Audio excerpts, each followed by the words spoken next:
The divorce papers showed up on a Tuesday, folded too neatly inside a manila envelope like they were trying to be polite about wrecking my life. I remember because Tuesdays were my remote days, and I was still in sweatpants when I heard the mail slot clatter. I almost didn't check. I was halfway through reheating coffee that had already been reheated once, scrolling through emails I was pretending not to dread. But something in my chest tightened, that quiet animal instinct that knows before your brain does. When I bent down and saw my name typed clean and cold across the front, I actually laughed. Not because it was funny, because it felt unreal, like a prop from someone else's movie. I sat on the kitchen floor to open it. I didn't even make it back to the table. The tile was cold through the fabric of my pants. The language inside was so formal it felt insulting. Dissolution, assets, residency. As if 15 years could be reduced to bullet points and margins. His signature was already there. Of course it was. He'd always been efficient about things that didn't involve feelings. I don't know how long I sat there. Long enough for the coffee maker to beep again. Long enough for my phone to buzz twice with work notifications I ignored. When I finally stood up, my legs felt hollow. I told myself I wasn't surprised. We'd been circling the drain for a while. The late nights, the emotional distance, the way he'd started acting like our house was a hotel he just passed through. But there was still a difference between knowing something is coming and having it land in your hands like a verdict. What I didn't know, what I couldn't have known yet, was that the papers were only the beginning, that the same week would tear open a truth so much worse than a failed marriage that it would make the divorce feel almost merciful by comparison. The discovery didn't come from some dramatic confrontation or a lipstick-stained collar. It came from his old laptop, the one he'd left behind in the hall closet when he moved out. I'd asked him to take it. He said he didn't need it anymore. That should have been my first clue. On Thursday night, 2 days after the papers arrived, I was looking for an old tax document. I remembered it might be saved on that computer. The password still worked. My birthday, like it had always been. That detail alone almost made me close it and walk away. I wasn't snooping. I need to say that, even if no one believes me. I wasn't looking for proof of anything. I was just tired and numb and trying to be practical. The file wasn't there, but a browser window popped up when the desktop loaded. It was already open. A Gmail inbox. Not his usual one. A name I didn't recognize. Something generic and clean, like it had been designed not to be noticed. I stared at it for a full minute before I clicked anything. There were hundreds of emails. Years worth. Subject lines that were careful and coded. Hotel confirmations. Calendar invites. Miss you already. My hands started shaking so hard I had to grip the edge of the desk. I remember thinking, very calmly, that I was about to ruin whatever illusion I had left. I clicked anyway. The first message I opened was dated 4 years ago. 4. It was casual, affectionate in a way he hadn't been with me in a long time. Inside jokes, complaints about work. A reference to a weekend in Napa that he told me was a solo trip to clear his head. I scrolled. I scrolled and felt like I was falling down a well that had no bottom. Different women, overlapping timelines. Some lasted months, some years. There were photos, nothing explicit, but intimate in a way that made my stomach turn. His arm around a waist that wasn't mine. A smile I hadn't seen in a while. I don't remember crying at first. I remember getting very quiet, like my body had decided to conserve energy for something catastrophic. I read until my eyes burned. I read until the words stopped making sense. When I finally shut the laptop, it felt like slamming a coffin closed. That night, I slept on the couch, even though he wasn't there. The bed felt contaminated, like it held memories that were now poisoned. Every time I closed my eyes, scenes replayed themselves with new context. Business trips, late meetings, that guy's weekend in Austin. I remembered the way he'd kissed my forehead instead of my mouth before leaving, like he was already halfway gone. I remembered defending him to friends who'd hinted something felt off. The humiliation burned hotter than the grief. By Friday morning, the shock had curdled into something sharper. Anger, yes, but also a sick kind of clarity. The divorce wasn't sudden, it was strategic. He hadn't just fallen out of love. He'd been living parallel lives, carefully managed, while I held down the center like a fool who thought loyalty was enough. I went to work anyway. I answered emails. I nodded through a Zoom meeting where my camera was mercifully off. At lunch, I sat in my car in the parking garage and screamed until my throat hurt. I punched the steering wheel and laughed again. That same hollow laugh from Tuesday. Because what else do you do when the story you thought you were living turns out to be a lie? He called that evening. I let it ring until voicemail, then answered on the third try. His voice was steady, almost gentle. He asked if I'd gotten the papers. I said yes.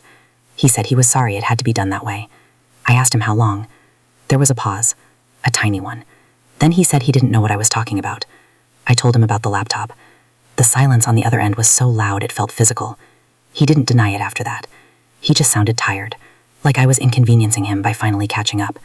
When I asked why, he gave me the most infuriating answer possible. He said he'd felt lonely for a long time, as if that explained years of deception, as if loneliness justifies turning your life into a performance and your wife into an extra who doesn't know she's been written out. When we hung up, I realized something that scared me more than the cheating itself. I didn't recognize the man I'd been married to. Not really. And I didn't know where that left me, standing alone in a house full of memories that now felt like evidence from a crime scene. After that phone call, the house stopped feeling like shelter and started feeling like a trap. Every room had a version of him in it that I couldn't unsee. The dent in the couch where he always sat, the hook by the door where his keys used to hang, the faint citrus smell of his shampoo still clinging to the guest bathroom, even though he hadn't been there in weeks. I tried opening windows, lighting candles, blasting music, but nothing cleared it. It was like the truth had a smell, and it had soaked into the walls. I didn't tell anyone right away. Not my sister, not my closest friends. There was a strange possessiveness to the pain, like if I said it out loud it would become real in a way I wasn't ready for. So I moved through the weekend like an actor hitting her marks. Grocery store, laundry, a long walk around the neighborhood where people waved and asked how I was, and I said fine with a smile that felt surgically attached. Inside, I was splitting in two. One version of me was numb and methodical. The other was feral, pacing, replaying every moment of the last decade with a new lens. Sunday night, I poured myself a glass of wine and sat on the bedroom floor, surrounded by old photo albums. Real ones, with printed pictures, back when we still believed in documenting happiness. There we were in front of our first apartment, arms around each other, sunburned and proud. There we were at my cousin's wedding, him whispering something in my ear that made me laugh. I tried to remember what it felt like to trust him completely. It was harder than I expected. That scared me. The next morning, I called in sick and made an appointment with a divorce attorney. The woman on the phone sounded calm and practiced, like this was just another Monday. When she asked how long we'd been married, I had to pause to do the math. 15 years. Saying it out loud made my chest ache. She gave me a time later that week. I hung up and stared at my phone, wondering how my life had become a series of appointments I never wanted to make. It was that afternoon that I did the thing I swore I wouldn't do. I opened the laptop again. I told myself I needed closure, information, control. The truth was messier. I needed to understand how deep it went, because not knowing felt worse than knowing. I read emails I hadn't seen before, threads that overlapped with anniversaries, holidays, random Tuesdays when I'd been cooking dinner or folding his socks. One message mentioned a Christmas spent together at last, and I had to get up and vomit in the bathroom sink when I realized he'd been with her while telling me his flight was delayed. There was one woman who appeared more than the others. Her name was Megan. She wasn't poetic or mysterious. She was blunt, sarcastic, impatient in a way that felt familiar. She complained about his availability, about how he always had an excuse. She knew about me. That much was clear. She wasn't a secret kept in the dark. She was a choice made in daylight. They'd been seeing each other for almost 3 years. 3 years of dinners and hotel rooms, and conversations I never got to hear. I found her social media without trying very hard. She lived in the city, worked in marketing, had a dog with a stupidly cute name. Her photos were bright and curated. She looked like someone who knew how to take up space. I hated her instantly, then hated myself for that hate. Because the truth I didn't want to face yet was that she wasn't the villain.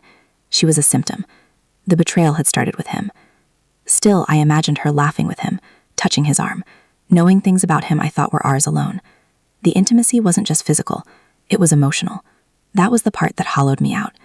I could almost forgive a reckless mistake, a lapse. This was sustained, deliberate.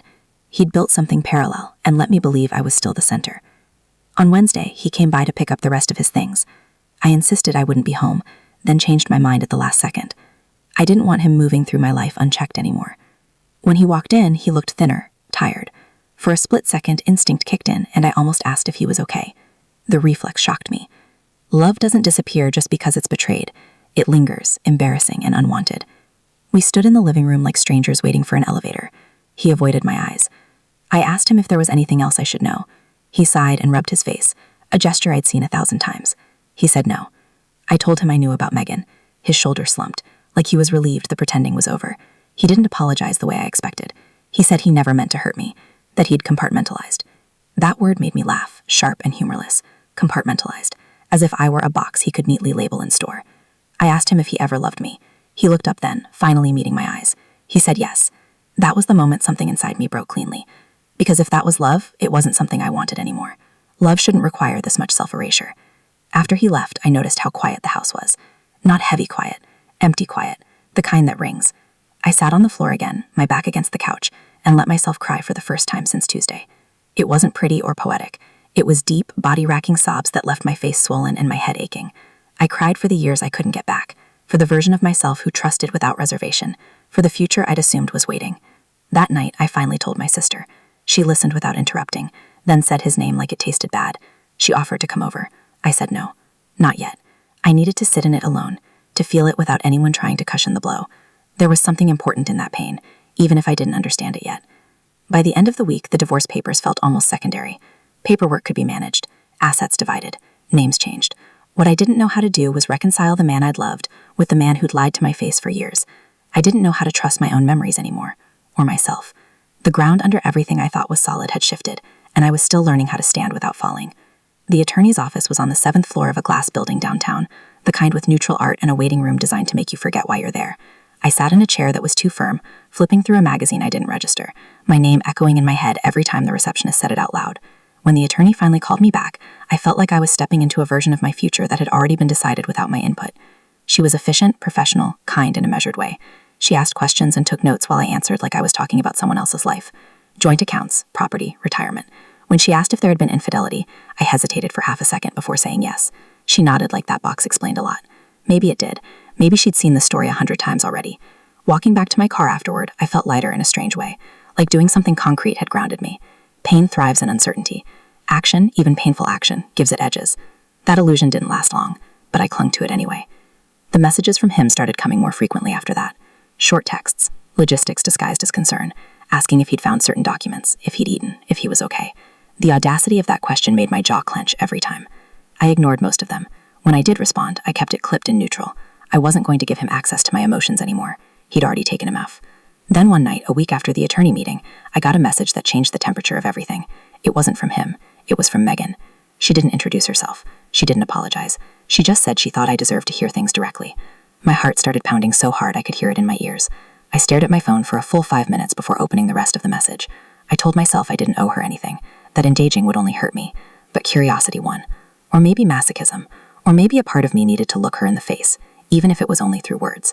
She said she'd ended things with him, that she hadn't known the full extent of his marriage at first, but had stayed longer than she should have once she did. She said she was sorry. The apology felt rehearsed, careful. She said he was manipulative, that he told her the marriage was basically over for years, that he painted me as distant, cold, uninterested. I could practically hear his voice in those lines. I'd heard him explain my supposed flaws before, always subtly, always framed as concern. I didn't respond right away. I put my phone down and paced the living room, barefoot on hardwood, my thoughts colliding into each other. Part of me wanted to scream at her, to tell her she didn't get to absolve herself by sending a message now. Another part of me wanted to ask questions, all of them, the worst ones. How did he talk about me? Did he ever feel guilty? Did he compare us? I asked only one thing. I asked how long she'd known. Her answer knocked the air out of my lungs, almost the entire time. After that, something hardened inside me. Not in a dramatic movie montage way, quietly, like wet cement setting. I thanked her for telling me and wished her well. It wasn't forgiveness. It was boundaries. I blocked her number immediately after. That same night, he showed up at the house unannounced. I saw his car through the front window and felt a flash of panic followed by anger. He didn't get to ambush me like this anymore. I opened the door before he could knock, adrenaline buzzing under my skin. He looked startled to see me standing there, composed, arms crossed. He said Megan had told him she'd reached out. His voice was tight, defensive. I told him that wasn't my problem. He asked if we could talk. I said we were talking, right now, on the porch. He looked around like he was worried the neighbors might hear. That would have been funny if it didn't make me furious. He admitted things then he'd never admitted before, that he'd been unhappy for years, that he'd stayed because it was easier than leaving, that he didn't know how to be alone. Each sentence felt like a small betrayal stacked on top of the others. He wasn't confessing out of remorse. He was unloading, unburdening himself. I realized he wanted absolution, not accountability. I told him to stop. I told him he didn't get to rewrite our history now that it suited him, that his unhappiness didn't justify his choices. He tried to interrupt. I didn't let him. My voice was steady, which surprised me. I told him I was done being the quiet one who absorbed everything. I told him he could take his regrets and carry them alone. When he left, I locked the door behind him and slid down against it, shaking. Not because I missed him, but because standing up for myself felt foreign. Empowering, yes, but also terrifying. I'd spent so long accommodating, smoothing, adjusting, that asserting myself felt like learning a new language under pressure. In the days that followed, the anger gave way to grief in waves. Not just grief for the marriage, but for the version of me that had existed inside it. I noticed things about myself I'd ignored before. How I'd minimized my needs, how often I'd made excuses for him, how easily I'd accepted less than I deserved because I believed commitment meant endurance. Friends started to know. Word traveled the way it always does, pieced together through concerned texts and invitations to coffee. Everyone had an opinion. Everyone had a theory. Some were supportive, some were awkward. A few asked questions that felt invasive, like they were consuming my pain as entertainment. I learned quickly who to keep close and who to distance myself from. One night, after too many glasses of wine with a friend who meant well but talked too much, I drove home and pulled into my driveway and just sat there. The house loomed in front of me, familiar and strange. I realized I didn't know what I wanted next. I didn't have a 5-year plan or a revenge fantasy. I just knew I couldn't go backward. I started sleeping in the bed again. I changed the sheets, bought new pillows. Small acts of reclamation. I donated his clothes. I moved furniture. I made the space mine in ways I hadn't before. Each change was a reminder that I wasn't just surviving something that happened to me. I was actively shaping what came after. Still at night, doubts crept in. What if I'd missed signs? What if I'd been different? What if this pattern repeated itself with someone else? Trust, once fractured, doesn't heal neatly. It splinters. It requires time and patience I wasn't sure I had yet. But beneath the fear, there was something else growing. A quiet resolve. A sense that this ending, as brutal as it was, had stripped away illusions I didn't know I was living under. I wasn't healed, not even close. But I was awake. And for the first time in a long time, my life felt like it belonged to me again, even if I didn't know what I was going to do with it yet. After months of legal wrangling, the divorce was finalized on a gray Wednesday that felt too ordinary for what it represented. I remember the courtroom being quieter than I expected. The air conditioned too cold, the papers too official. His lawyer was polite, mine was firm. The judge spoke like it was a routine, ticking off boxes, handing down decisions like a list of groceries. But the moment the gavel fell, a strange calm washed over me. Relief, yes, but also the residual ache of what I had lost and what I had survived. The first thing I did after signing the last papers was go back to the house. Empty now, truly empty, except for what I chose to leave behind. Walking through each room, I allowed myself to see the place for what it had become. A repository of memories and lessons, betrayal and resilience all stacked together. I opened the closet he had always organized with a precision I'd once admired, and I imagined how different it could have been if honesty had lived there too. I tore down photographs, shredded old letters, and even threw away the little reminders I had kept, thinking one day we'd talk about them. One by one, I erased traces of him until the walls felt like mine again. Friends started to know changes I hadn't expected. I laughed more easily at dinner parties. I stopped over-explaining myself. I answered questions about my life with confidence rather than hesitation. Some days I caught myself glancing in the mirror and recognizing the woman staring back. Someone who had endured humiliation, heartbreak, and deceit, but still stood upright. It wasn't perfection. There were scars, both visible and invisible. But it was her life, her choices, her voice finally audible. I ran into him one night at a coffee shop downtown. He looked older than I remembered, more tired than the last time we'd really looked at each other. He approached cautiously, almost apologetically. I didn't feel the need to hug him or explain myself. I nodded politely, and he fumbled through a few words, murmured something about hoping I was okay, and left. It was anticlimactic. But in that anticlimactic, I realized something profound. The drama, the secret emails, the hidden phone calls, they no longer held power over me. They were chapters that had ended, and the story had moved forward without his permission. Sleep returned slowly, but it returned. I stopped waking in the middle of the night, replaying his lies and lies he'd told others as if they were mine to carry. I found myself driving at night just to feel the city lights pass, thinking about the freedom of movement, freedom of decision, freedom of not having to check in or justify the space I occupied. Every mile, every turn was a reminder that I belonged to me now. That independence, even when terrifying, was intoxicating. Even love started to feel possible again. Not the cloying, conditional love I had given him, but something steadier. I learned to recognize signs of genuine affection, signs that weren't wrapped in secrecy or guilt. I let myself be vulnerable in small doses, slowly, cautiously, testing the waters with friends and new acquaintances. I didn't need to rush. I didn't need to compensate for the past. I only needed to acknowledge that my capacity for connection hadn't been destroyed, only temporarily buried. The house sold a few months later. Packing up what remained, I realized how much I had grown. Every box labeled, every room cleared, every corner swept. It wasn't just physical labor, it was symbolic. The betrayal had been brutal, the deceit staggering, but the aftermath had revealed something I couldn't have known otherwise, my own strength. I didn't need him to validate it. I didn't need his acknowledgement or his apology. I had discovered it myself, in sleepless nights, quiet mornings, and moments when I thought I might break and didn't. The final act, the one that brought a sense of closure, was surprisingly mundane. I got an email from a mutual friend, someone who had tried to mediate without judgment for years. She wrote about him, about Megan, about the complicated aftermath, and I realized I no longer cared. The sharp sting that had once lanced through me when his name appeared had dulled into an almost indifferent curiosity. He had been a significant chapter, but not the entire story. And that realization, the ability to acknowledge what happened without being consumed by it, was more powerful than any confrontation or explanation could have been. Even now, on nights when the world is quiet and the house is mine, I replay moments from the marriage, the betrayals and the lies, not with longing or anger, but with clarity. I remind myself that love can be complex, messy, and flawed, and sometimes the people we think will be anchors are the ones who drift. And yet, despite all that, life moves forward. Pain, betrayal, and heartbreak don't vanish, but they can coexist with strength, resilience, and the hard-earned understanding that we survive not because life spares us, but because we fight to keep standing anyway. I don't fantasize about revenge.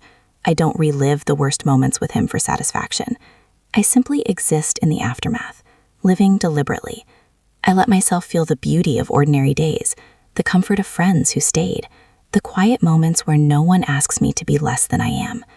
And I've started to plan for the future, not in a way that erases the past, but in a way that honors it. Each decision I make, each step I take, is a reaffirmation that I am here, whole in my own way, and capable of building something real again. It's strange to think how close I came to letting his deception define me, how easily I could have carried that pain like a chain, dragging it into every room, every relationship, every corner of my life. Instead, I chose to unpack it, examine it, and leave what I could behind. That's not a miracle. That's not a storybook ending. It's just life, brutal and ordinary and somehow survivable. And surviving is enough, more than enough. The divorce, the betrayal, the years of lies, they don't get to write the ending. I do. I still stumble sometimes, doubt myself, feel the weight of what I endured. But those moments are fleeting because the rest of my life, my decisions, my freedom, my strength, dominates the narrative now. And that, in a way, is the most satisfying revenge imaginable, living fully, openly, and unapologetically after everything that tried to break me.